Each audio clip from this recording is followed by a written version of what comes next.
Okay. I tend to say that a lot at the beginning of every video. Just fair warning.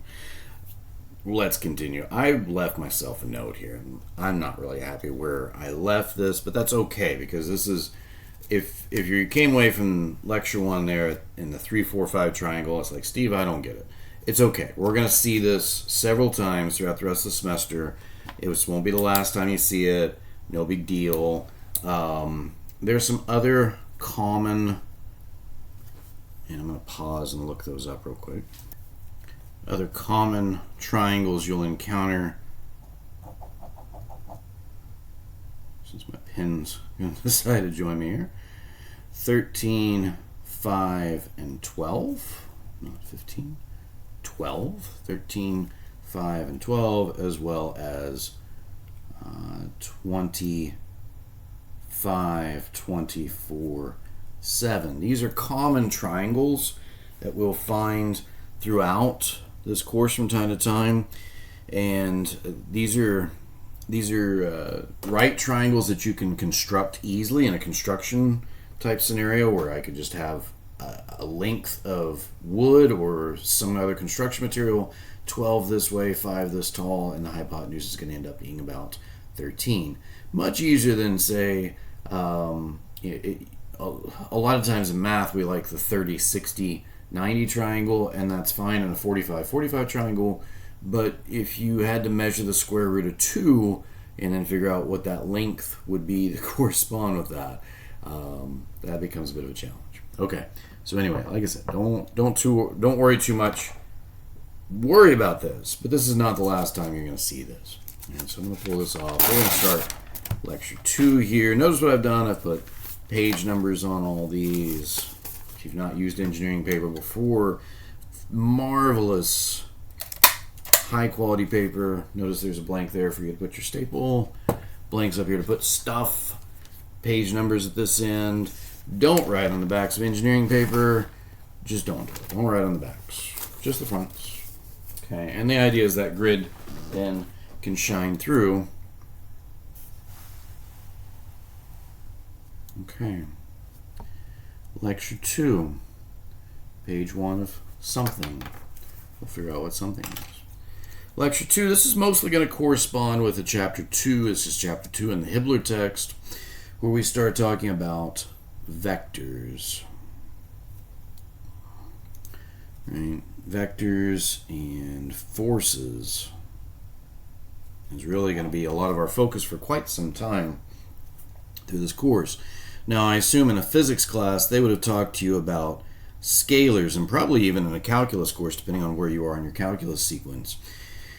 The idea of a scalar has a magnitude, but no direction.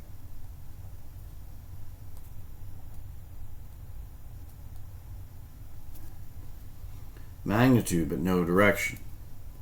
Mass, for example, is the common scalar we'll work with here. Also, speed. Speed is the magnitude of velocity from a physics class.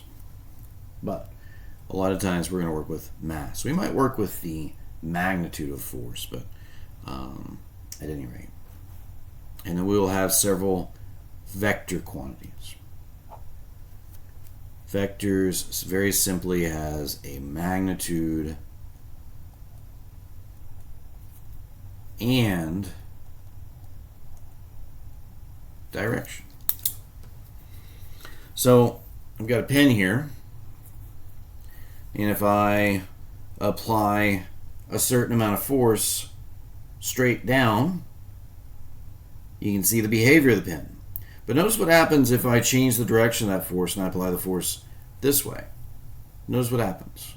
So I could apply, if I'm really careful, I could probably apply the exact same amount of force this way that I do this way. And notice that the result is different because the direction is important when I'm dealing with a vector, and force is a vector because the direction I apply the force changes what the result is, the behavior of whatever I apply the force to. It's dependent on the direction of said force. Force is a vector. Now, if we look at operations, things that I can do to vectors, perform surgery and other operations. No, but we will perform operations. There are some multiplications that we can do. I'm going to write scalar in front of this. Scalar multiplication. You can perform a scalar multiplication. You can scale your vector, essentially, is what you're doing. If I have some, let's say, force vector F, and I multiply to it some scalar quantity A. So a scalar, in your textbook, a lot of times they'll write scalar quantities bold. They may or may not put a hat above them or an arrow above them. I can't consistently do boldface type very well by hand, so what I will do is I will put a hat, a force hat on top of a vector to indicate a vector quantity. No hat means it's a scalar. Right. So this isn't too terribly crazy, but if we draw it out, we try to represent this with arrows. Let's say I've got some force vector here, and then I multiply it by some A.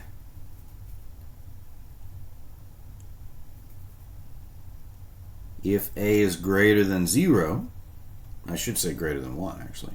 If A is greater than 1, then the vector gets larger. If A is smaller than 1, it scales down.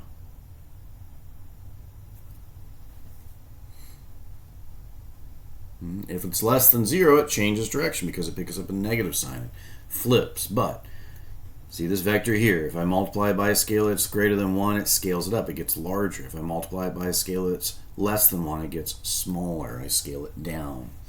So there are a few multiplication things that I can do to vectors. This is kind of the simplest first one, is a scalar multiplication. Now let's talk about addition and subtraction. Addition and subtraction creates what we call a resultant.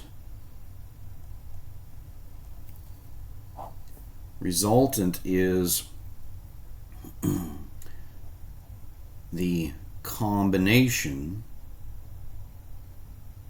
It can be addition or subtraction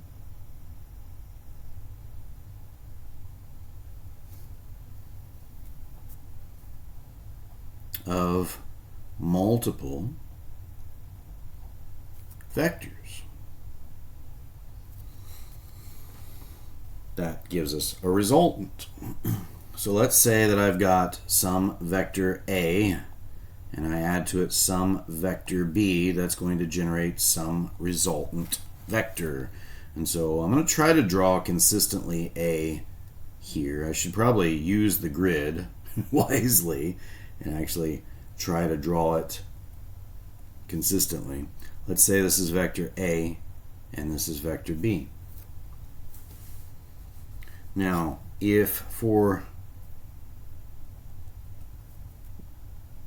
addition we have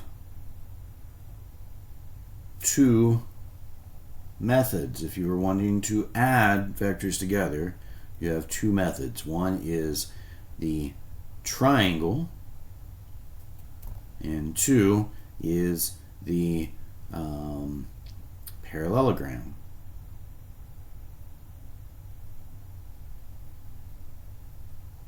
I don't think I've spelled that right. I'm sure somebody will tell me that in the comments. Technically there's three,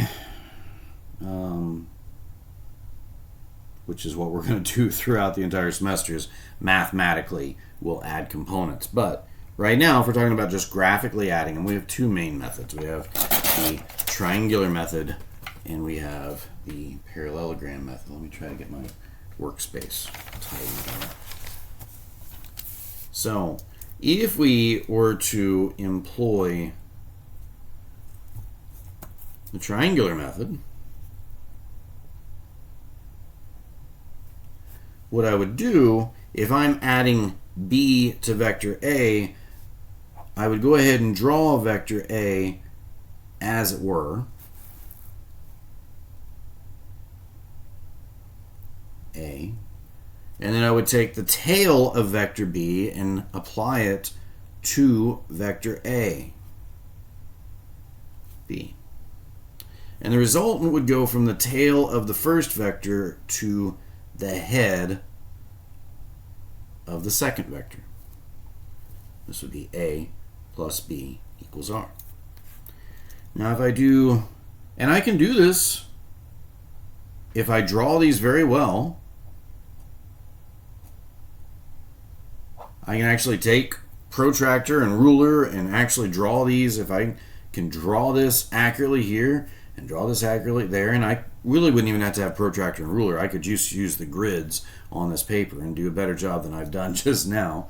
And I could actually graphically draw this correctly, and it would be, I could get essentially at least to 2 significant figures.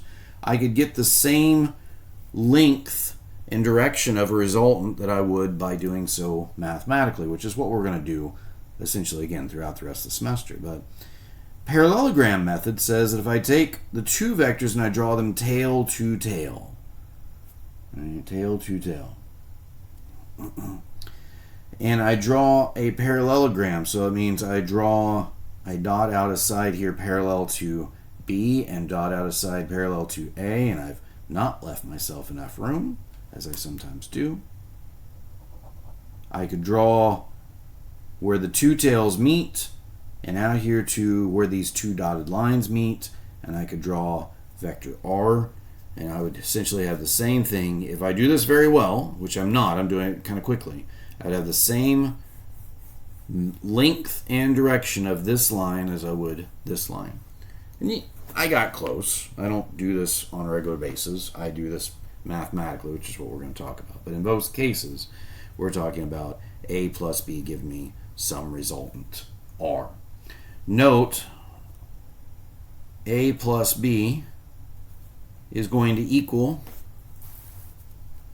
B plus A. It does not matter. I can do the exact same thing. I could take B and I can draw A out here and draw a resultant, and it would essentially be the exact same as this. It would be parallel and it would be the same length. So it doesn't matter which order I add them in, I will get the same resultant vector. Now I can do subtraction. This is addition. If I look at subtraction,